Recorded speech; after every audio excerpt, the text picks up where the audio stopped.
안녕하세요. 지긋지긋한 이혼 소송을 마친 30대 여성입니다. 남편과는 학교 선후배 사이였어요. 남편은 저보다 3살 많은 복학생 선배였는데 처음부터 저에게 무척 적극적으로 다가왔어요. 솔직히 저는 그때만 하더라도 남편의 관심과 애정 표현이 부담스러웠는데 어떻게 거절해야 할지 모르겠더라고요. 게다가 주변에서들 제가 남편과 사귀는 것처럼 분위기를 몰아간 덕분에 싫다는 소리를 하기가 더더욱 어려워졌었고요. 그렇게 얼떨결에 사귀게 되었다가 졸업을 하면서 헤어졌습니다.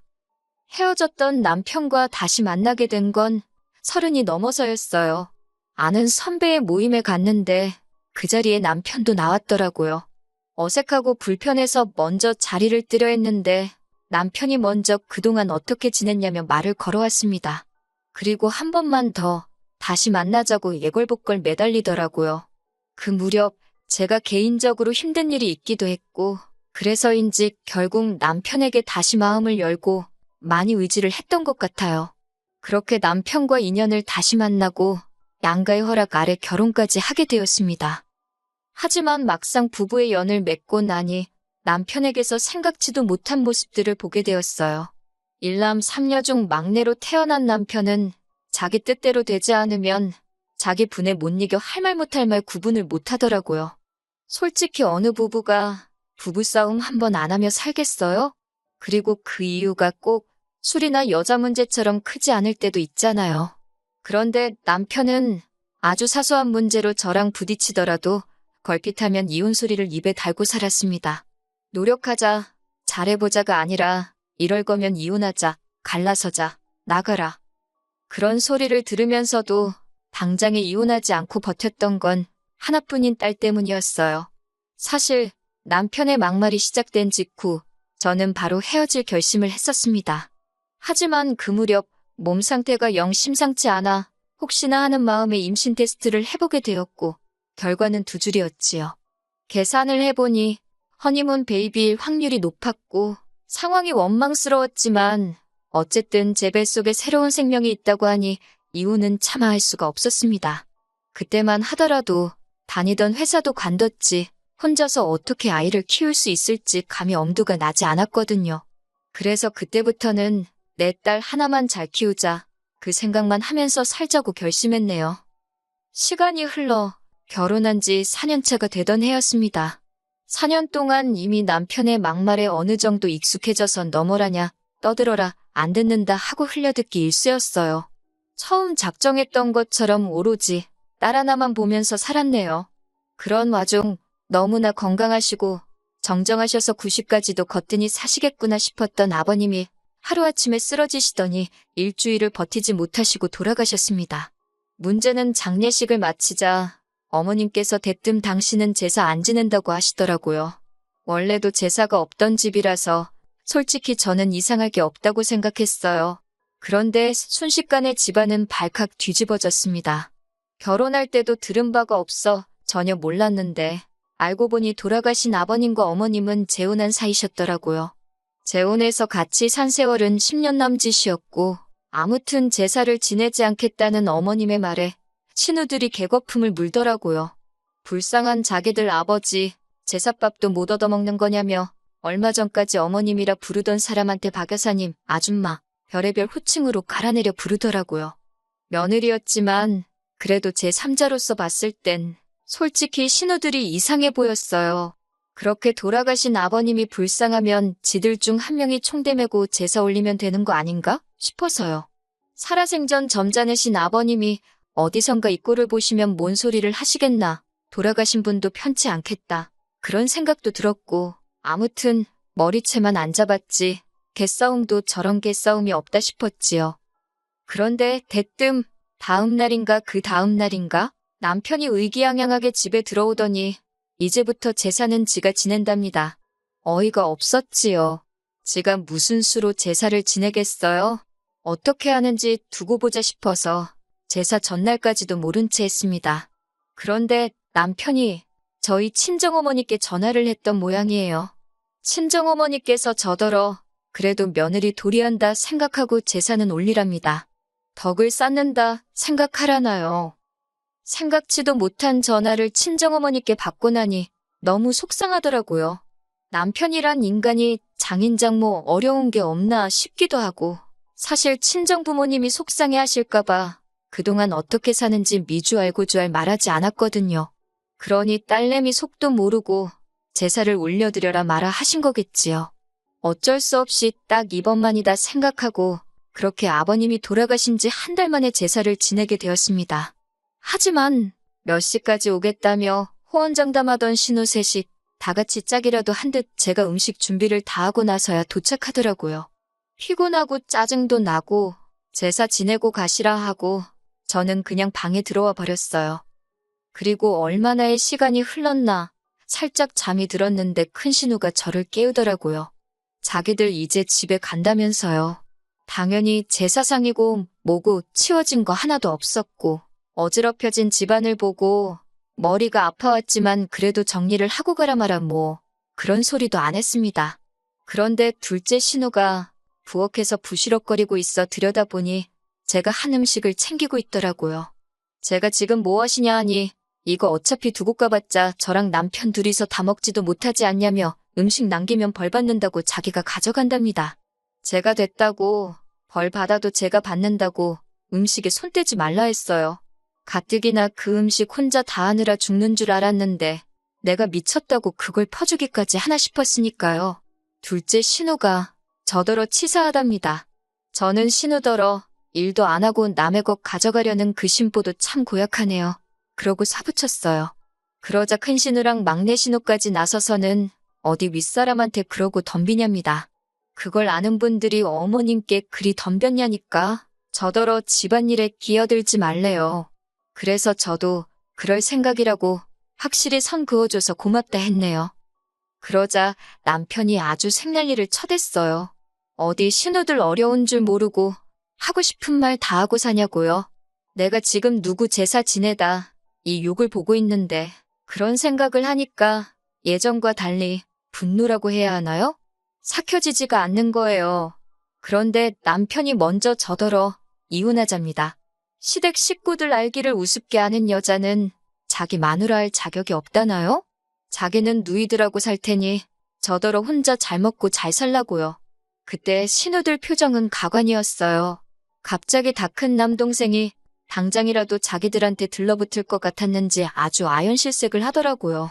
남편은 못 본 것 같았지만 막내 신우가 저더러 빨리 미안하다고 하랍니다. 막 뒤에서 열심히 저한테 꼴 같지 않은 사인을 보내던데 저는 보란 듯이 그래 이혼하자 그랬습니다. 아주 담담하게 이혼하는 게 좋겠다고 했어요. 그러자 이번만큼은 남편도 약간 주춤하는 기세를 보이대요. 그리고 이튿날 남편이 집을 나갔습니다. 처음엔 평소처럼 출근한 줄 알았는데 퇴근할 시간이 지나도록 집에 안 오더라고요. 걱정은 하나도 안 되었지만 그래도 어디 가서 비명행사한 건 아닌가 싶어서 전화는 한번 걸어봤어요. 그랬더니 또 그건 받더군요. 한다는 소리가 자기 기분 풀릴 때까지 안 들어갈 거랍니다. 생활비도 안 줄 거라고 그래요. 어이가 없어서 그냥 빨리 협의 이혼하고 깔끔하게 갈라서 자니까 그건 싫다면서 자기 없는 동안 제가 뭘 잘못했는지 반성하랍니다. 어이가 없어서 전화기에 대고 신나게 웃은 다음에 제발 집에 들어오지 말라고 했어요. 이후로 저는 친정부모님에게 그동안 제가 겪은 일을 털어놓았습니다. 전에는 그래도 시집간 맏딸이 부모님 걱정시키는 건 자식된 도리가 아니다 싶어서 어지간한 일은 말씀드리지 않았거든요. 부모님께선 제 이야기를 들으시곤 말 그대로 당신들 가슴을 내리치셨습니다. 앞으로 어쩔 거냐고 물어보시길래 일단 직장을 알아볼 생각이라 했어요. 남편인지 뭔지 그 작자가 언제 집구석에 기어들어올지도 모르겠지만 더 이상 그 인간 돈 한 푼도 쓰기 싫다고요. 이후로 친정에 아이를 맡기고 저는 회사를 다니기 시작했습니다. 사실 저희 딸이 10달을 채우지 못하고 8개월 만에 세상 구경을 했어요. 그렇다 보니 처음부터 돈이 좀 많이 들어가게 되었는데 남편 벌이가 괜찮았거든요. 저한테 좋은 남편은 아니었지만 아이한테는 경제적으로 좋은 아빠였지요. 그래서 솔직히 치사하고 더러울 때도 있었지만 그래도 돈 타서 쓰는 죄다 생각하고 어거지로 참고 살은 거예요. 하지만 이혼하자는 소리가 안 먹히니까 결국엔 돈 가지고 이러는구나 싶어서 하루라도 빨리 어떻게든 경제적으로 자리를 잡아야겠다 싶었네요. 그리고 이후로 저는 남편에게 단 한 차례도 연락하지 않았습니다. 한 달, 두 달이 지나도록 아무런 반응도 보이지 않았지요. 그러니까 오히려 남편이 불안해졌던 모양이에요. 집 나간 지 한 4개월쯤 되었을 땐가 모르는 번호로 전화가 걸려왔는데 직감적으로 남편이란 걸 알 수 있었습니다. 저는 그 전화를 일부러 받지 않았고요. 그러자 두어 번 정도 전화가 더 걸려왔고 역시나 받지 않았더니 뭐가 급했는지 이번에도 장모인 친정어머니께 전화를 걸었더군요. 친정어머니가 이야기를 전하시길 남편이 슬쩍 화해하고 싶다는 뜻을 보이더랍니다. 하지만 정신을 들차린 건지 친정어머니더러 판을 좀 깔아달라고 그랬다나요? 친정어머니가 저더러 어쩌고 싶냐 물으시길래 됐다고 했습니다. 남편 목소리 안 듣고 사니 살 것 같고 얼굴을 안 보고 사니 속이 다 후련하다고 이혼이나 마무리 짓게 집에 들어오란다고 전해달라 했지요. 그리고 며칠 뒤 남편이 집에 들어왔습니다. 한다는 소리가 이혼해 줄 테니까 저더러 애를 포기하라대요. 그럼 그렇지. 이 치사한 인간이 쉽게 저를 놔주지 않을 거라 생각은 했지만 그래도 지 자식을 가지고 이럴 줄은 몰랐어요. 이제껏 아이 하나만 보고 버텨왔기에 제 속은 말이 아니었습니다만 알겠다 했습니다. 당신이 그렇게 우리 애를 사랑하는지 전에는 내가 몰랐다고 앞으로 잘 키워달라고 했어요. 그러자 남편이 어떻게 엄마라는 사람이 그렇게 쉽게 자기 애를 포기할 수 있냐고 오히려 난리를 치더니 급기야는 아주 발악을 하더라고요. 못 준다고 할 땐 언제고 가지라니까 난리냐고 저도 악을 썼어요. 마치 우리 애가 짐짝 취급을 받는 것 같아서 제 속은 타들어갔지만 이렇게라도 하지 않으면 결국 또 남편한테 끌려다니겠구나 싶어 어쩔 도리가 없었습니다. 한바탕 전쟁을 치르고 나서 신우 셋한테 연락을 받았어요. 특히 큰 신우는 할 이야기 없다는 저를 붙들고는 자기한테 한번 털어놔보라며 들어주려는 척을 하더라고요. 에라 모르겠다는 심정으로 결혼 직후부터 남편이 보인 행동들과 막말들을 다 이야기했습니다. 그러자 신우가 한다는 말이 그건 다 제 오해래요.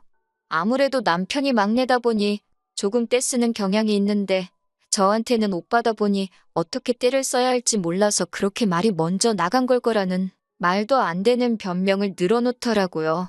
그러면서 한다는 소리가 술 문제도 여자 문제도 아니고 그렇다고 돈을 못 벌어오는 것도 아닌데 저더러 참고 살랍니다. 원래 부부관계라는 게 한쪽이 참아주고 받아주고 그러면서 버티는 거라나 어쩐다나 그런 소리를 듣고 있으니 내가 뭘 바란 건가 싶더라고요. 어차피 팔은 안으로 굽는 걸 알면서 협의 이혼으로 진행하고 싶었지만 숙려기간에 남편이 마음이라도 바꾸면 전부 백지화 된답니다. 그 소리를 듣고는 바로 소송으로 마음을 굳혔어요. 변덕스럽고 찌질한 인간이 분명히 한다 했다 안 한다 했다 왔다리 갔다리 할 게 불보듯 뻔해서요. 그제서야 남편은 위자료까지 뺏기게 생겼다 싶어서인지 제 앞에서 싹싹 빌었습니다. 두 번 다시는 이혼의 이응자도 입에 담지 않겠다며 저 없으면 못 산다나요. 그런 남편에게 나는 당신이 없어야 산다고 사부쳤습니다. 그리고 그동안 이혼하자 소리 입에 달고 산 거, 생활비랑 얘 가지고 협박한 거, 그런 게 다 증거로 인정을 받아서 제가 이기면서 이혼소송이 마무리되었습니다. 여기 이렇게 짧게 적어서 그렇지 솔직히 1년이나 걸렸어요. 아, 양육권도 제가 가지고 왔습니다. 물론 애 아빠다 보니 어쩔 수 없이 한 달에 한두 번은 애를 보여주기 위해 만날 수밖에 없지만요. 원래는 이혼하기까지의 과정에서 본의 아니게 친정부모님께서 고생을 하게 만들었었지요. 아이 데리고 집 나와 사는 동안 제가 일 나가고 부모님이 아이를 케어해 주셨거든요. 그런데 이제는 이혼도 했고 양육비도 남편한테 꼬박꼬박 받게 되었으니 부모님 집에서 나오게 되었고 지금은 아이랑 둘이서 지내고 있습니다. 남편과 이혼하게 된 걸 누구 탓을 할 순 없지만 그걸 가지고 저희 부모님이 고생하실 필요도 없다고 생각하거든요. 신혼 때부터 걸핏하면 이혼 노래를 부르던 남편은 막상 이혼하고 나니 정신 차렸나 봅니다. 돈 잘 벌면 뭐합니까? 아버님 돌아가시자마자 어머님은 핏줄도 아닌 자식들과는 진작에 연을 끊었으니 막상 혼자 살게 되니 밥이고 집안일이고 다 자기가 하게 되었으니 불편해서 저러는 게 분명하다는 생각이 들더군요. 그렇게 우기던 아버님 제사는 앞으로 지가 스스로 준비하려나? 아니면 지 누이들이 제 시간에 와서 도와주려나 의문이네요. 아이를 아빠 없이 키우고 싶지 않아 참아왔었는데 이혼하고 나니 별거 아니더군요. 오히려 엄마 아빠가 화목하지 않은 집안에서 아이를 키우는 것보다 아이한테도 이 편이 더 나은 것 같습니다. 애 때문에 참고 살아가기엔 제 남은 인생이 너무 아깝잖아요? 얼마 전에 온 남편의 정신 차렸고 앞으로 좋은 아빠, 좋은 남편이 되겠다는 연락을 마지막으로 남편의 전화번호를 차단했습니다. 친정부모님은 좋은 사람 만나서 때가 되면 재혼을 하라는데 사실 엄두도 안 나네요. 돈 벌어오는 거 당연히 수고스럽고 고마운 일이지만 그걸 가지고 생색내면서 뒷바라지해주고 애 키워주고 저는 식모도 아니고 남편의 엄마도 아니니까요. 돈 잘 벌면 결혼 상대보다 집에서 일해주는 사람을 구해야지요. 아무튼 결과적으로 그럭저럭 저는 잘 지내고 있습니다. 이혼은 분명 쉽지 않은 결정이었지만 후회 없는 선택이었어요.